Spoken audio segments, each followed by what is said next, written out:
데살로니가 전서 5장 10절에는 다음과 같이 지적되어 있습니다.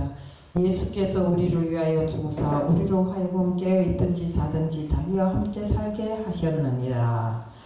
오늘 이 시간에는 주님과 함께하는 사람이란 제목으로 말씀을 드리자고 합니다. 기도드리겠습니다. 사랑의 하나님 아버지, 이 시간도 주님과 함께하는 사람이란 제목을 들고 다녔었습니다. 제가 말씀을 전할 때 정말 한마디도 주님이 뜻과 어긋나는 말씀을 전하지 않게 하여 주옵시고, 저희들이 언제나 같이 자든지 깨든지 항상 주님과 함께하는 삶을 살 수 있도록 이 말씀을 통해서 다시 한번 느끼게끔 하게 해 주옵소서. 이 시간도 주님께 맡겨매 예수 그리스도 이름 받들어 감사하며 기도드리옵나이다. 아멘. 우리가 주님께서 이 땅에 다시 오마 약속한 시간이 날로 가까워져서 언제 정말 이 땅에 다시 오실지 정말 우리가 오늘 이 시간이라도 문 앞에 이르렀다면 주님을 맞을 준비를 하고 기다려야 하는 것입니다. 정말 두렵고 떨리고 기쁜 이 주님이 다시 오시는 이 사람들이 정말 평안하다 안전하다 하는 이 시기에 정말 주님이 심판날이 가까이 왔다는 것을 정말 우리가 밤에 도둑같이 이른다고 했습니다. 그러면 이 일은 누구도 피할 수 없는 일입니다. 주님이 다시 오는 그날에 누구도 주님이 심판에 정말 빠질 수 없고 피할 수 없는 일이란 건 누구나 다 알고 있습니다. 마태복음 25장 13절에는 다음같이 적되어 있습니다. 그런즉 깨어있으라. 너희는 그 날과 그 시를 알지 못하느니라. 주님께서 오시는 날은, 주님이 다시 오마 약속한 그 날은 누구도 언제 오실지를 모릅니다. 단지 우리가 주님께서 오실 날이 거의 다가온 지금 이 순간에 정말 오늘 오실지 내일 오실지 모르기 때문에 우리는 항상 주님이 오실 그날을 예배해야 되고 항상 준비를 하고 있어야 됩니다. 우리 성경에 지혜로운 다섯 처녀가 등불을 기름 등잔을 잘 준비해 놓고 신랑을 기다린 것처럼 우리도 항상 주님이 말씀으로 자신을 깨우치고 그 말씀을 입술에만 옮기는 것이 아니라 행함으로 실천하는 저희들이 되어서 이 땅에서 주님이 이루고자 하는 그 모든 것을 저희들이 행함으로 옮겨나가는 저희들이 다 되어야 된다는 것입니다. 우리는 그저 믿는다는 말 한마디로 방심하면서 이렇게 세월을 보내면 안 됩니다. 우리 지금 많은 사람들이 믿는다고는 하지만 술 취한 사람 마냥 세상을 살아가고 비틀거름치면서 살아가고 있고, 더군다나 믿는다는 사람들 중에 정말 세상이 허락하는 모든 것을 마음대로 행하면서 다니는 사람들이 많습니다. 과연 때려놓고 보면 그 사람이 믿는 사람이 맞는가 하는 정도로 정말 어지러운 생활을 많이 하고 다니는 분들이 많습니다. 우리는 이렇게 하면 안 됩니다. 우리 여기 미련한 다섯 처녀처럼 기름 등잔을 절대 준비하지 못해서 신랑이 오는 그 시간을 맞추지 못해서 문이 닫힌 후에 기름 등잔을 준비해갖고 그 문을 아무리 두드려봐야 나는 너희들을 모른다고 하시는 주님의 말씀을 듣는 그 외에는 아무것도 없습니다. 그러면 우리가 그 문 안에 들어가지 못하면 우리는 어떻게 되겠습니까? 바로 천국을 바라보며 살다가 지옥에 가는 것 외에는 아무것도 없는 것입니다. 우리 믿는 것이 천국을 바라보고 믿는 것이지 지옥 가려고 믿는 게 아니잖아요. 그러니까 우리는 항상 누군가가 이러더라고요. 칼을 빼들었으니 수박이라도 찔러야지 이러더라고요. 그것이 우리가 일단은 천국을 바라보고 했으니 천국에 갈 때까지 어떻게나 우리가 주님이 뜻을 헤아려서 주님과 함께하는 이런 사람이 되지 않는다면 우리는 천국의 그 소망을 이룰 수가 없는 것입니다.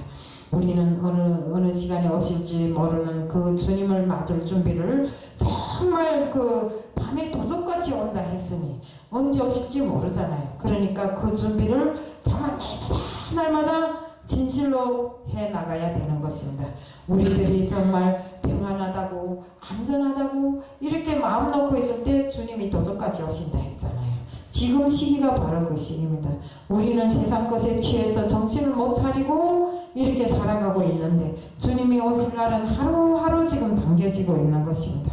결국 우리는 정말 실제적으로 우리가 믿는 사람들은 어둠에 있지 아니하고 낮에 있기 때문에 우리는 항상 빛이 자녀라고 이렇게 이야기를 하지만 그 행함이 온전치 못하면 우리는 빛이 자녀라는 말만 있을 뿐이지 실제 우리의 모든 영은 어둠에 있게 되는 것입니다. 그렇기 때문에 어둠에 있는 우리들이 빨리 하루빨리 빛이 자녀로 이렇게 되기 위해서 다 모든 노력들을 다 해야 되는 것입니다. 하나님이 우리를 세우심은 오직 우리 주 예수 그리스도로 말미암아 구원을 이루기 위해서 우리를 세우셨는데 우리가 그 구원을 입술로만 이루고 한번 내가 하나님의 말씀을 영접하고 구원을 받았다 해서 그 구원이 영원한 것입니까? 절대로 아닌 것입니다. 구원은 입술에 있을지 모르나 우리 영혼은 제대로 구원을 못 받는 것입니다. 그렇기 때문에 우리는 온전한 구원을 이루기 위해서 정말 우리가 우리를 죄와 사망에서 구원하시려고 구원하시어 성령으로 하나 되어 우리 안에 계신 주님을 항상 주님과 동행하는 이런 삶을 살아야 되는 것입니다. 그래서 우리는 우리 그 믿는 사람들에게는 하나님과 우리와의 특별한 비밀을 알고 있잖아요. 크고 놀라운 비밀 무엇일까요? 주님 안에 내가 있고 내 안에 주님이 계시기에 우리는 항상 주님과 동행하는 삶을 산다는 이 크고 놀라운 비밀이 있습니다. 세상 사람들이 이것을 알까요? 모르기 때문에 믿지 않는 것입니다. 믿음이라는 두 글자를 놓고 말할 때 세상에도 믿음이라는 말이 있습니다. 세상 사람들도 약속을 잘 지키지 않는 믿음이 없는 자다 이렇게 말합니다. 그렇듯이 우리도 하나님 앞에 믿음이라는 두 글자를 하나님 앞에 소원하고 약속하고 정말 주님 안에 내가 있고 내 안에 주님이 계시면서 항상 더불어 먹고 마시면서 사는 우리들이 되어야 되고 주님과 동행하는 삶을 살아야 되는데 그 내 안에 주님을 모시고 산다고 하면서 세상의 모든 제약을 그대로 두고 산다면 주님이 그 안에 계시겠어요? 절대로 그렇게 하지 않습니다. 또 우리를 인도하시는 주님이 정말 내가 주님을 향한 그 마음을 깨끗하게 하고 주님과 동행하는 삶을 날마다 삶을 살 때 주님께서 깨어서 역사하시는데 정말 나부터라도 항상 입술로는 주님을 잘 해옵니다. 단에 서서도 말씀이 쏟아져 나옵니다. 하지만 그 쏟아지는 그 말씀과 정말 그 모든 주님이 바라시는 그 모든 것을 알기는 아는데 내가 실제적으로 행함을 옮기는 건 그렇지 못합니다. 때로는 제가 정말 아까도 우리가 그 입술에 주님을 여면서 더러운 소리가 막 쓰러져 나오는데 저도 그렇더라고요. 막 누구를 정죄하고 막 이렇게 할 때 보면 그럴 때 보면 마귀 자식이 분명합니다. 네? 그걸 제가 항상 회개하고 돌아앉아 회개하고 이러면서도 또 고치지 못해서 또 반복하고 이렇게 할 때가 많더라 이겁니다. 그래서 정말 오늘 이 시간에 이후부터는 하나님의 말씀을 정말 내 마음에 꼭 담고 하나님이 뜻하는 바 그대로 성령으로 하나 되어서 선을 이루는 우리들 모두가 되어야 됩니다. 우리는 누구든지 악을 악으로 갚지 말아야 하고 항상 선을 행하는 이런 사람이 되어야 되고 삶에서 항상 기뻐하고 기쁨으로 충만된 삶을 살아야 하고 또 범사에 감사하는 삶을 살아야 된다고 우리가 성경의 말씀에 나와 있습니다. 이것은 우리가 그리스도 안에서 우리를 향하신 하나님의 크나큰 뜻이고 은혜인 것입니다. 성령을 소멸하지 말고 범사에 감사하는 삶을 살아가야 하고 또 악으로 모든 것을 갚지 말아야 한다는 것입니다.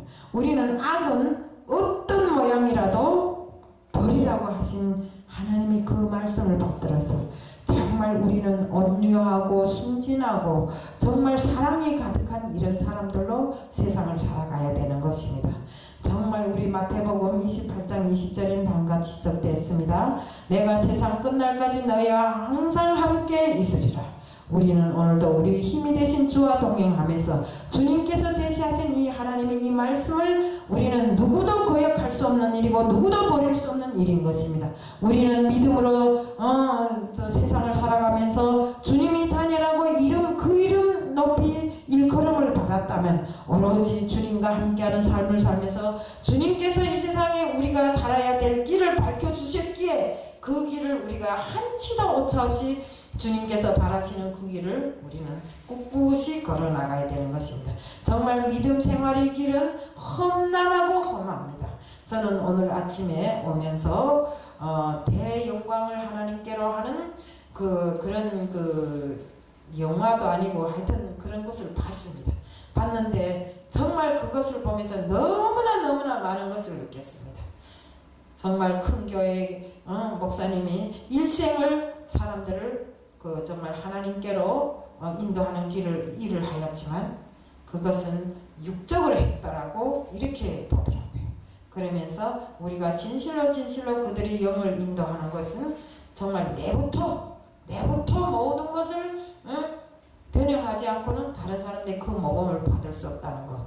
그래서 내가 입으로는 하나님께 많은 영혼을 인도했다고 하지만 그 영혼이 가짜로 인도됨을 다시 한번 느끼고 이 사람이 정말 어둠 속에 있는 북한 땅의 영혼들을 구원하기 위해서 정말 내가 하나님 앞에 마지막이라도 온전히 서기 위해서 북한 땅으로 들어가는 이런 주제인데 정말 이것을 보면서 많은 것을 느꼈습니다.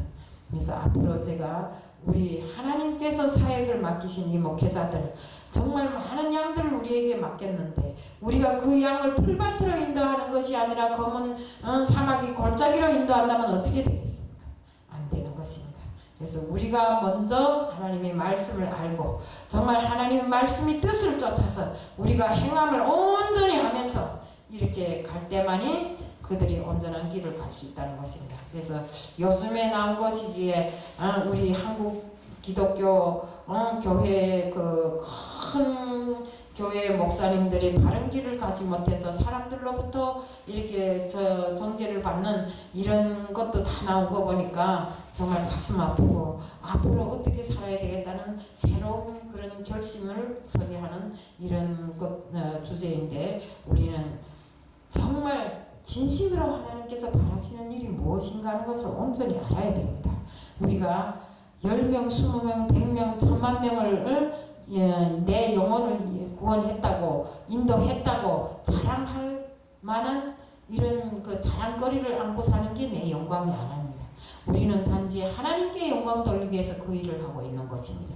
그렇기 때문에 내 영광보다 하나님께 영광 돌리는 일을 먼저 하고 정말 우리를 위해서 이 땅에 오셔서 죽으시고 피까지 흘리신 주님이 그 공로를 우리는 알아야 되는 것입니다.